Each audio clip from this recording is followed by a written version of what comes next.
গল্পের নাম অসমাপ্ত অধ্যায়। গল্পটি লিখেছেন পায়েল চক্রবর্তী।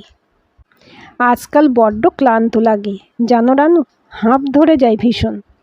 তুমি রাগ করো না তো রানু, রোজ আসতে পারি না বলে? আমি যেন তোমায় চিনি না, দেরি হলে তো বরাবর অভিমানে গাল ফুলিয়ে বসে থাকতে। এখন বুঝি রাগটুকু হয় না আমার উপর? চোখের থেকে দূরে গেছো বলে মনের থেকেও দূরে যাবে?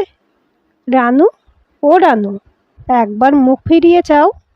লক্ষ্মী সোনা আমার। যাকে বলা হচ্ছে সেই রানু একপাশে মুখ ঘুরিয়ে বসে শক্ত করে, একটা অশক্ত হাত তার ময়লা হাত ধরে আকুতি করে। প্রায় দিন আমি এই অ্যাসাইলামের দায়িত্বে আসার পর থেকে দেখেছি, সপ্তাহে অন্ততপক্ষে 3বার এই ভদ্রলোক আসেন এই সেলটিতে। রানু অর্থাৎ শ্রীমতী রেণুকা বিশ্বাসের কাছে। ভদ্রলোকের বয়স প্রায় 65-র কাছাকাছি। এককালে বেশ শক্ত সমর্থ ছিলেন বোঝা যায়। সাদা শার্ট পরে আসেন বরাবর, চোখে দামি চশমা। এ ধরনের চেহারা দেখলেই সম্ভ্রমের উদ্রেক হয়। নিজেই ড্রাইভ করে আসেন দেখেছি বরাবর। কে বলবে এই বিশাল গাড়ি হাঁকিয়ে চলা এই রাশভারী ঝকঝকে মানুষটি ঠিক এতটা পাল্টে যেতে পারেন একটা দেওয়ালের ব্যবধানে? এই সেল থেকে বেরোনোর আগের মুহূর্তে নিজেকে কেমন পাল্টে ফেলেন ভদ্রলোক। তার দুমড়ে মুচড়ে পড়া আবেগের পাণ্ডুলিপিকে দলা পাকিয়ে গলাধকরণ করে একবার শার্টটা গুছিয়ে নেন, তারপর রুমাল বের করেন, ধবধবে সাদা রুমাল। রুমালটা মুখে বুলিয়ে নেন ঘামটায়। খুব সম্ভবত চোখের জল, আমি শিওর নই, কেননা পুরোটাই আমার দিকে পিছন ফিরে করেন ভদ্রলোক। বারবার একই ঘটনার পুনরাবৃত্তি। উফ, দেখে দেখে চোখ পচে গেল আমার। কি বিরক্তিকর! সেই একরকম আবেগী কথা, একই রকম হাতটা ছুঁয়ে মুখ ফেরানোর আকুল আবেদন। প্রথম প্রথম খুব কষ্ট লাগতো ভদ্রলোককে দেখে। এখন মাসের পর মাস দেখতে দেখতে এত বেশি বিরক্তিকর হয়ে উঠেছে, সাদা জামার ওই চেহারার লোককে দেখলেই আমার মাথা জ্বলে ওঠে। যদিও একদম প্রথম দিন ওনাকে দেখে আমি যেচে আলাপ করতে চেয়েছিলাম। বিখ্যাত ডিরেক্টর ছিলেন এক সময়ের, বহু নামি দামি অভিনেতা অভিনেত্রীকে নিয়ে কাজ করেছেন। এখনও চলচ্চিত্র জগৎ গভীর শ্রদ্ধা রাখে ওনার প্রতি। তবে আজকাল আর সিনেমার সাথে প্রত্যক্ষভাবে যুক্ত থাকতে পছন্দ করেন না। আমি একটা সময় এই নিয়ে অল্প বিস্তর পড়াশোনা করেছিলাম, খানিকটা শখেই। তাই থাক, প্রচলিত নামটা বলবো না এই কাহিনীতে। যে নামে ওনাকে কেউ চেনে না, উত্তর কলকাতার এক ঘিঞ্জি গলির অখ্যাত সাহেব নামটাই থাকুক না হয়। আমাদের এই এনজিওর নাম আলো। আমি মাস 4 হলো আলোর শিবরামপুর শাখার সহকারী অফিসার ইনচার্জ পদে নিযুক্ত হয়েছি। তাই এই ধরনের সেন্সিটিভ এবং গোপনীয় বিষয়ে আমার সামনে থাকাটা জরুরি। বিশেষত সাহেববাবু আমাদের এই প্রতিষ্ঠানে মোটা অঙ্কের ডোনেশন দিয়ে থাকেন। ঘরের বাইরে দরজার কাছে আমি থাকি, আর তার কিছু দূরে থাকে গার্ড জগাই। জগাই কানে শোনে কম। পেশেন্ট যদি ভায়োলেন্ট হয়ে যান, সেই সম্ভাবনার কথা মাথায় রেখে আমাদের জগাইকে রাখা। মিসেস বিশ্বাস যদিও আজ পর্যন্ত ভায়োলেন্ট হয়েছেন বলে শুনিনি। একটা অদ্ভুত মানসিক অসাড়তায় পৃথিবী থেকে মুখ ঘুরিয়ে স্থবির একটা জীবনে বাঁচছেন। আমি এই 4 মাসে ওনাকে একবারও কথা বলতে শুনিনি। সারাদিনে যতবার দেখেছি উনি জানালা দিয়ে একদৃষ্টে চেয়ে থাকেন। চোখটাও শান্ত, কোনো চঞ্চলতা দেখিনি কখনো। মুখে মাছি উড়ে বসছে, গায়ে মশার কামড়, সব কিছুতেই সমানভাবে নিস্পৃহ। খাওয়াতে গেলে মুখটুকু হাঁ করেন। নির্বিবাদে খেয়ে নেন যা কিছুই খাওয়ানো হয়, শুধু স্নান করতে চান না। জল দেখলেই চিৎকার করতে থাকেন, শব্দহীন গোঙানির মতো একঘেয়ে চিৎকার। আমি দেখেছি তারপর কেমন অজ্ঞান মতো হয়ে যান। তাই উনি ঘুমালে মালতী ওনার মাথা ধুয়ে দেয়, গা মুছিয়ে দেয়। ডক্টর ভৌমিক সেই রকমই ইনস্ট্রাকশন দিয়ে রেখেছেন আমাদের। প্রথম দিন এই খ্যাতনামা মানুষটিকে এই মানসিক ভারসাম্যহীন মহিলা স্বামী হিসেবে কল্পনা করতে বেঁধেছিল আমার। যাকে চিরকাল লাইমলাইটে দেখেছি, যাকে ছোঁয়ার জন্য মানুষ পাগল, সেই মানুষটা দিনের পর দিন এখানে একজনের কাছে আকুতি করেন, চোখের জল ফেলেন শুধুমাত্র একটিবার তার দিকে মুখ ফেরানোর জন্য। অদ্ভুতভাবে দেখেছি মিসেস বিশ্বাস ওনাকে দেখলেই অন্যদিকে মুখ ঘুরিয়ে বসে থাকেন, একবারও ফিরে তাকান না। আমি ঘন ঘন ঘড়ি দেখছিলাম, প্রায় 12টা বাজলো। আমাকে অগত্যা বলতেই হলো, স্যার 12টা বেজে গেল, মিসেস বিশ্বাসের স্নান খাবার সময়। ব্যস্ত সমস্তভাবে উঠে দাঁড়ালেন সাহেববাবু। আমি আজ স্পষ্ট দেখলাম ওনার চোখে জল। আমি সেটা লক্ষ্য করেছি দেখে ভারী অপ্রস্তুত হয়ে আবার নিজের সাদা রুমালটা নিয়ে নিজের চোখে মুখে বুলিয়ে নেন একবার। তার রানুর মাথায় হাত বুলিয়ে দরজার দিকে পা বাড়াতেই এই প্রথমবার রেণুকা দেবী কথা বললেন। সমরেশ। বিদ্যুৎ পৃষ্ঠের মতো কথাটা শুনে ঘুরে দাঁড়ালেন সাহেববাবু। আমি সবিস্ময়ে দেখলাম ভদ্রলোকের ফর্সা মুখ লাল হয়ে উঠেছে। নিঃসন্দেহে লালিমাটা রাগের। আর এতদিন যা উনি করেননি কখনো, সেটা করলেন আজ রেণুকা দেবীর কাঁধ ধরে পাগলের মতো ঝাঁকাতে থাকলেন। এখনো এখনো সমরেশ? আজও তাকে ভুলতে পারলে না? সমরেশ মরে গেছে, শুনতে পাচ্ছো? মরে গেছে সে। ছোট ঘরটায় গমগম করছে গলাটা। কালা জগাই পর্যন্ত ছুটে এসেছে ব্যাপারটা গুরুতর বুঝে। ভদ্রলোক হাঁপাচ্ছিলেন। আমি ওনাকে টেনে বাইরে নিয়ে এলাম। এদিকে রেণুকা দেবীও মারাত্মকভাবে অস্থির হয়ে উঠেছেন। মালতীকে ডেকে আনাতে হলো, কিছুতেই সামলানো যাচ্ছে না। শেষ পর্যন্ত কড়া ঘুমের ওষুধ ইনজেক্ট করে ঘুম পাড়ানো হলো। ঘুমোনো পর্যন্ত রেণুকা দেবী একটা কথাই আউড়ে গেলেন, সমরেশ। সাহেববাবু ধূপ করে বসলেন অফিস রুমের চেয়ারটায়। ঘামছেন দরদর করে। আমি এক গ্লাস জল এগিয়ে দিতেই ঢকঢক করে শেষ করে দিলেন। টেবিলে ঠক করে নামিয়ে রাখলেন গ্লাসটা। দেখলাম রাগ এখনো পড়েনি। দাঁতে দাঁত চিপে চলেছেন ক্রমাগত। নিজেকে সামলানোর ব্যর্থ প্রচেষ্টা করার পর স্বগতোক্তি করে উঠলেন, সমরেশ, এখনো সমরেশ, এত দিনেও সেই নাম। Beast, go to hell with your Samaresh, bloody beast. আমি অবাক হয়ে শুনছিলাম। রেণুকা দেবীর সম্বন্ধে ওনার মুখে এই কথাগুলো কতটা বেমানান লাগছিল। উনি বোধহয় খেয়াল করলেন আমার বমকে যাওয়া মুখটা। একবার জ্বলন্ত দৃষ্টিতে তাকালেন আমার দিকে, যেন আমি ইচ্ছাকৃতভাবে ওনার অত্যন্ত গোপনীয় ব্যাপারে ঢুকে পড়েছি। তার পরক্ষণেই চেয়ার ঠেলে বেরিয়ে গেলেন ঝড়ের গতিতে। মানি ব্যাগটা, মোবাইলটা ফেলে গেছেন। আমি দেবার জন্য যতক্ষণে মেন গেটে পৌঁছলাম, ততক্ষণে সাদা বিদেশি গাড়িটা ঘ্যাঁস ঘ্যাঁস শব্দ তুলে ধুলো উড়িয়ে বেরিয়ে গেল পাশ দিয়ে।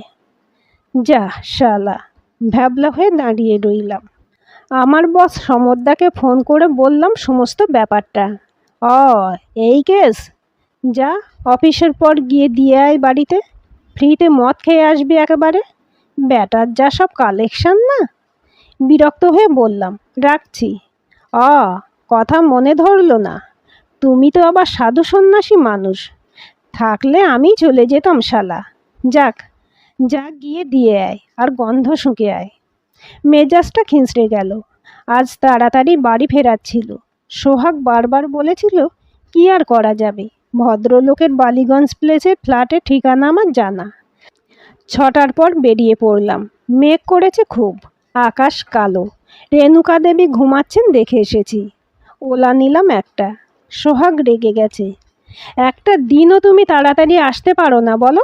যা ইচ্ছে করো, একদম সরি টরি বলতে আসবে না বলে দিচ্ছি। মনে পড়ে গেল আজ সাহেববাবুও বলছিলেন তার রানুকে দেরি করলে তো বরাবর অভিমানে গাল ফুলিয়ে বসে থাকতে। কোথাও গিয়ে সব মেয়েরাই সমান, অবুঝ অভিমানিনী হয়ে যায়। বউদের নিয়ে বরদের ভোগান্তির শেষ আছে? আমার অবস্থা না কোনোদিন রেণুকা দেবীর মতোই হয়ে যায়। হয় শেষটায় সন্ন্যাসী হয়ে যাব, নয়তো পাগলই হয়ে যাব শালা। এসব তত্ত্ব কথা চিন্তা করতে করতে চোখ বুজে সিটে হেলান দিলাম। সাহেববাবু ড্রয়িং রুমটা দেখার মতো। এপেল হোয়াইটের সাথে চেরি কালারের অদ্ভুত একটা মিশেল। এরকম করে যে ঘর সাজানো যায় আমি কল্পনাও করতে পারতাম না। শুনেছি ভদ্রলোক নিজে করেছেন সমস্ত ডেকোরেশন, কোনো ডিজাইনার দিয়ে করাননি। সুরুচি এবং সামর্থ্যের মিশ্রণে একটা ঘরকে কিভাবে সম্মোহক করে তোলা যায় প্রমাণ পেলাম হাতে নাতে। সত্যি বলতে কি আমার উঠতে ইচ্ছেই করছিল না। এসি চলছে, কিন্তু অতিরিক্ত ঠান্ডা নয়। কোথাও খুদে স্পিকারে ইনস্ট্রুমেন্টাল রবীন্দ্রসঙ্গীত চলছে খুব ধীরে ধীরে। এরকম ঘরের একটা সম্মোহনী শক্তি আছে। কত দেশ বিদেশের মুখোশ মূর্তি যে আছে তার ইয়াত্তা নেই। তাছাড়াও ছবি অনেক, পুরস্কার। আমি চারদিকে চোখ বোলাচ্ছিলাম, এমন সময় ভদ্রলোক এলেন ঘরে। পরনে একটা ট্রাউজার্স আর অফ হোয়াইট ফতুয়া। ফর্সা চেহারা বেশ খুলেছে তাতে, কিন্তু বর্তমানে ভদ্রলোক সুস্থ স্বাভাবিক নেই। চোখ ঈষৎ লাল, পা দুটো টালমাটাল। এত বড় ফ্ল্যাট, একাই থাকেন। আর থাকে এক কাজের লোক মোহনদা। এসে গম্ভীর স্বরে বললেন, ইয়েস, কি দরকার বলো? আপনি আসার সময় আপনার পার্স আর মোবাইলটা ফেলে এসেছিলেন। ওহো, তাই? খেয়াল পড়েনি। আসলে এত ডিস্টার্বড। যাকগে, থ্যাঙ্কস। এসো এসো, লেটস হ্যাভ আ ড্রিঙ্ক। না, মানে আমি খাই না। হোয়াট? আরে হা হা হা, কী যে বলছো! এক শিপ নিয়ে দেখো। তোমরা হলে আজকালকার ছেলেপিলে। ওই চ্যাপ না ডিউট, মায়ের পেট থেকে পড়ে আজকাল সব। আর তুমি কি বলছো? আমি তাতেও ইতস্তত করছে দেখে উনি বললেন, হা হা, ওকে, আমি তোমায় ইনসিস্ট করব না। অন্তত সফট ড্রিঙ্ক নাও কিছু। বাইরে বৃষ্টি নেমেছে। বেশ কিছুক্ষণ বসে আছি। বাস পড়ছে জোরে জোরে। ভদ্রলোক একের পর এক পেগ বানাচ্ছেন, খাচ্ছেন। নিপটা শেষ হতে চলল। আমি এখনও অরেঞ্জ জুসের গ্লাসটা নিয়ে বসে আছি। ভেতরে অস্বস্তি হচ্ছে। সোহাগটা খুব রাগ করবে। এই রে, আবার ফোন বাজছে। সোহাগের ফোন। ধরলাম সাইডে গিয়ে। হ্যালো, এই, তুমি ঠিক আছো তো? হ্যাঁ, কেন? না, বাইরে যা বাস পড়ছে। তুমি কিন্তু কমলেই বেরিও, তার আগে কিন্তু না। এই তো রাগ করছিলে দেরি হচ্ছে বলে। গাধা কি সাধে বলি? এখন ফোন রাখো। হুম, আজ কিন্তু অপেক্ষা করব আমি। বৃষ্টি পড়ছে। মানে আজ। কি হুম হুম? আজ কি? জানি না, যা, গাধা। মনটা উড়ু উড়ু করছিল আমার। বউ যেচে এসব কথা বললে কার না মনে পুলক লাগে বলুন? আহা, ওরে বৃষ্টি থাম এবারে। উফ, কতক্ষণে বাড়ি যাব? আমি জানলার পর্দা সরিয়ে উঁকি দিলাম বাইরেটায়। এখনও ঝমঝমিয়ে বৃষ্টি। ধুৎ, পর্দাটা ফেলে পিছনে ফিরতেই দেখি সাহেববাবু আমার দিকে চেয়ে মিটিমিটি করে হাসছেন। আমি অপ্রস্তুত হয়ে পড়লাম। বউ? হ্যাঁ, আসলে দেরি হচ্ছে তো। হা হা, ওদের স্বভাবই এমন হয়। রানুও এরকম করে বলতো। তখন তো হাতে হাতে ফোন ছিল না, স্টুডিওতে ফোন করতো। এক কথা সব, কখন ফিরবে কখন ফিরবে। আর আজ দেখো, রানু আমার দিকে ফিরে তাকায় না। 20 বছর, হ্যাঁ 20। 1, 2, 3, 4, এই এই দেখো 20। আমায় আঙুলের গাঁট গুনে দেখালেন, যেন আমি জানি না। কথা জড়িয়ে যাচ্ছে ওনার। বিরক্ত লাগছে আমার। এদিকে বেরোনোও যাবে না এই বৃষ্টিতে। বেশ কৌতূহলও ছিল এই স্বনামধন্য মানুষটার জীবনের এই ভয়ানক গোপন কথাটা জানার। যদিও জানি উচিত নয়, তবু ভেতরে যে খারাপ মানুষটা থাকে, সে সব খারাপ ব্যক্তিগত কথা জানতে চায়। সব সময় ভদ্রতা দিয়ে তাকে ঢাকা যায় না। এই সব আলগা সময়ে সে ভদ্রতাকে ঠেলে বেরিয়ে আসে, বাধ্য করে লোকের কেচ্চা শুনতে। ভেতরে ভেতরে মজা পায়। আচ্ছা, আপনাকে কিছু জিজ্ঞাসা করব, কিছু মনে না করলে। না, করব না। তুমি অনেস্ট, চোখ বলে তোমায়। তোমায় কিছু বললে ক্ষতি নেই। আমি অবশ্য জানি প্রশ্নটা রানুকে নিয়ে। কি, তাই তো? আমার ভেতরটাও বড্ড ভার হয়ে আছে জানো। অনেক দিনের জমানো গ্লানি, অনেক দিনের। ব্যাটা মাতাল হলো, বেশ শেয়ানা আছে তো। আমি আর কি উত্তর দেব? চুপ করে বসে রইলাম। কি বলে দেখা যাক। শোনো সাম্য, তুমি বোধহয় জানো আমি আগে উত্তর কলকাতায় থাকতাম। অনেক কষ্টে নিজের পায়ের তলার জমি তৈরি করেছি। এখন যেমন মেয়েরা হুমড়ি খেয়ে পড়ে সিনেমা করার জন্য, আমাদের সময়ে ঠিক এমনটা ছিল না। গুটি কয়েক মেয়েই ছিল। তখন অভিনয় জগৎটাকে নোংরা বলে মানা হতো। বাইরে রূপলি ঝলক দেখে মুগ্ধ হলেও কাছে আসতে চাইতো না কেউ। আমার একটা নতুন প্রজেক্টের জন্য ফ্রেশ মুখ খুঁজছিলাম। বিষবৃক্ষের কুন্দনন্দিনী চরিত্রের জন্য মেয়ে চাই। এমন মেয়ে কোথাও পাই না। সুন্দরী হবে, মুখে এক অকপট সারল্য থাকবে, অথচ চোখের দিকে তাকালে তল পাওয়া যাবে না। এমন মেয়ে পাচ্ছিলাম না কোথাও। আমি কোনোদিনই ভালো লোক ছিলাম না।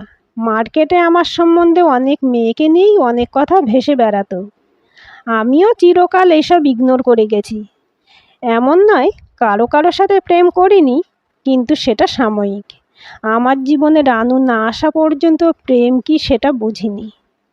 আমার মেয়ে খোঁজার আঁতুড়ঘর ছিল পতিতাপল্লী। অনেক রত্নকেই পেয়েছি আমি সেই পাঁক থেকে। তাদের তোমরা অনেকেই অনেক ভালোভাবে চেনো। আমি রানুকেও পেয়েছিলাম সেখান থেকেই। যেদিন প্রথম দেখি, রানু তখন কিতকিত খেলছিল শাড়ি জড়িয়ে। দারুণ সুন্দরী, এক ঢাল চুল। ওকে দেখেই মনে হয়েছিল এই তো আমার কুন্দ। এ যেন কুন্দ হবার জন্যই জন্মেছে। ওর মাকে থোক টাকা দিয়ে কিনে নেবার সময় হাউ হাউ করে কেঁদেছিল মেয়েটা। হিরোইন হবার প্রলোভন দেখিয়েও কাজ হচ্ছিল না। অমন একটা ঠ্যাঁটা ছিঁচকাঁদুনি মেয়েটা বকা খাচ্ছিল আমার কাছে ক্রমাগত। সেই সময় এগিয়ে এলো সমরেশ, আমার সহকারী। বড় ভালো ছেলে ছিল, সুন্দর চেহারা। শুধুমাত্র সিনেমা ভালোবেসে সব ছেড়ে ছুড়ে পড়ে থাকতো আমার কাছে। আমি জানতাম, জানো সাম্য, কালে কালে ও আমার থেকে অনেক বড় কিছু হতে পারত। টেকনিক্যাল জ্ঞান আমার থেকে অনেক অনেক গুণ বেশি ছিল। আমরা বড় স্বার্থপর জানো। নিজেদের স্বার্থসিদ্ধির জন্য আমরা আমাদের চেয়ে বেটার কাউকে এগোতেই দিই না। আমিও দিতাম না। সমরেশ আমার অন্ধ ভক্ত ছিল। আমার এই ছলচাতুরি সে বুঝতো না। বলতো, দাদা তোমার কাছে থাকাটাই আমার সব। হা হা, কি ভরসা করতো আমায়। আর আমি ওর সমস্ত সৃষ্টিশীলতাকে নিজের নামে চালাতাম অম্লান বদনে। বেশ চলছিল জানো। বাদ সাধল রানু। রানু আমায় বেশ ভয় পেত। বাচ্চা মানুষ। সমরেশ ওকে ডায়ালগ থ্রো করে শেখাতো, ক্যামেরার অ্যাঙ্গেল বোঝাতো। বাধ্য ছাত্রীর মতো শিখছিল রানু। আমি দেখতাম আমার কুন্দ ফুটে উঠছে একরত্তি রানুর মধ্যে। আমি ক্রমে ক্রমে রানুর প্রেমে পড়লাম। জগৎ সংসার তখন রানুকে ঘিরে। আমি ওকে পার্টিতে নিয়ে যেতে লাগলাম, রেস্তোরাঁতে খাওয়াতে নিয়ে যেতাম। কিন্তু দেখতাম ও সবই করে আমার সাথে, কিন্তু কেমন যেন জড়বস্তুর মতো। ভেতরে কোনো টান দেখতে পেতাম না। অথচ সমরেশের সাথে থাকলে রানু অন্যরকম পুরো। হিংসা হলো আমার জানো। আমি গন্ধ পেতাম, যেমন শিকারি শিকারের গন্ধ পায়। আমি রানুর জন্য ক্ষেপে উঠলাম। সমরেশকে রানুর জীবন থেকে সরাতে উঠে পড়ে লাগলাম। সমরেশকে অপমান করে সেট থেকে সরালাম। দেখলাম রানু অভিনয়ের হাজার রকম ভুল করতে লাগলো। আমি ওকে শেখাতে গিয়ে ওর উপর চিৎকার করছি, ও কাঁদছে। আমার নিজের উপর রাগ ধরছে। সে এক যাচ্ছে তাই পরিস্থিতি। আমার সাধের বিষবৃক্ষের শুটিং বন্ধ হবার জোগাড়। এমন সময় শুনলাম রানু প্রেগনেন্ট। খবরটা শুনে আমার মাথার ভিতর দাউ দাউ করে আগুন জ্বলে উঠল জানো। কিন্তু মাথা গরম করে লাভ নেই। সুতরাং ঠান্ডা মাথায় ভাবতে লাগলাম কি করা যেতে পারে যাতে সমরেশ সরে যায় আর রানুকেও আমি পেতে পারি। বাচ্চাটাকে পরে দেখে নেওয়া যেতে পারে। অনেক ভেবে একদিন সমরেশকে ডাকলাম। অনেক অনেক মদ খাইয়ে ওকে 3তলার ছাদ থেকে ফেলে দিতে আমার হাত কাঁপেনি একটুও জানো। কেঁপে উঠেছিলাম রানুর অবস্থা দেখে। শোকের যে নির্বাক ভয়াবহতা রানুর মধ্যে দেখেছিলাম, তা আমার অন্তর কাঁপিয়েছিল। এর কিছু মাস পর রানুকে বিয়ে করি। এক কুমারী মায়ের সন্তানের দায়িত্ব নিয়ে আমি রানু শ্রদ্ধাভাজন হয়ে উঠলাম সহজেই। কিন্তু পাপ চাপা থাকে না সাম্য, থাকে না। রানুর সাথে আমার সংসার হয়েছিল মাত্র 6 মাসের। গুছিয়ে সংসার করছিলাম আমরা। সমরেশ তখন স্মৃতি রানুর কাছে, আমি বর্তমান। কিন্তু রানুর গর্ভে সমরেশের সন্তান। আমি তাকে না পারছি ফেলতে, না পারছি গিলতে। আমি হয়তো আরও কিছু নোংরা কাজ করে ফেলতাম রানুর নেশায়। সুমনা যে সূর্যমুখী করছিল, আমায় মনে মনে ভালোবেসেছিল বুঝিনি। রানুর উপর দুর্দান্ত ঈর্ষায় সে আমার সমস্ত কাজকর্মে নজর রেখেছিল নীরবে। একটা একটা প্রমাণ জড়ো করে একদিন রানুর হাতে তুলে দেয় সে। আর রানু, সেদিন খুব বৃষ্টি হচ্ছিল আজকের মতোই। রানু একটা কথাও বলেনি আমার সাথে। শুধু একবার জানতে চেয়েছিল কথাটা সত্যি কি না। আমি ওর দিঘির মতো চোখের দিকে তাকিয়ে মিথ্যেটা আর বলে উঠতে পারিনি। রানু ছাদ থেকে লাফ দিয়েছিল। বাচ্চাটা নষ্ট হয়েই যায়। ওর মাথায় চোট লাগে। অনেক কষ্টে বাঁচানো গেলেও মস্তিষ্কের সংবেদনশীলতা নষ্ট হয়ে যায় একেবারে।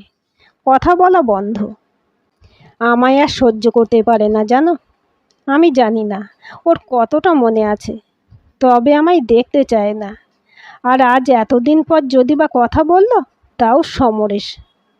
এতদিন পরেও আমার সামনে হাউ হাউ করে কাঁদতে থাকেন সাহেববাবু।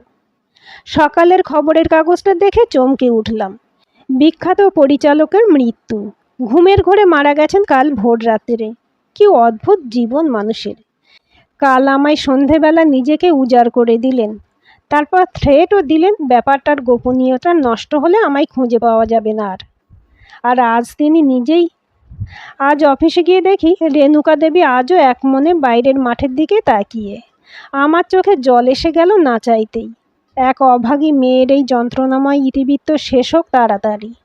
সোহাগকে কাল সব বলেছি। ওকে না বললে ব্যাপারটা হজম হতো না আমার। সোহাগ আমার কাঁধে আলতো করে চাপ দিয়ে সেলে ঢুকলো। বাইরে ভরা শ্রাবণের বৃষ্টি। হুইল চেয়ারটা ঠেলতে ঠেলতে বাইরের ব্যালকনিতে নিয়ে গেল মিসেস বিশ্বাসকে। হাত ধরে বৃষ্টির ধারায় মেলে ধরল মিসেস বিশ্বাসের হাতটা। মন মানে না বৃষ্টি হলো এত সমস্ত রাত ডুবো নদীর চরে। আমি তোমার স্বপ্নে পাওয়া আঙুল স্পর্শ করি জলের অধিকারী। এখানেই আপনার সমরেশ থাকে রানু দেবী। অনুভব করুন, আপনার সাথে আকাশ থেকে জলের ভাষায় কথা বলে। অনুভব করতে পারছেন? আমি ভাবলাম সোহাগ বাড়াবাড়ি করছে, ওকে থামাতে যাব।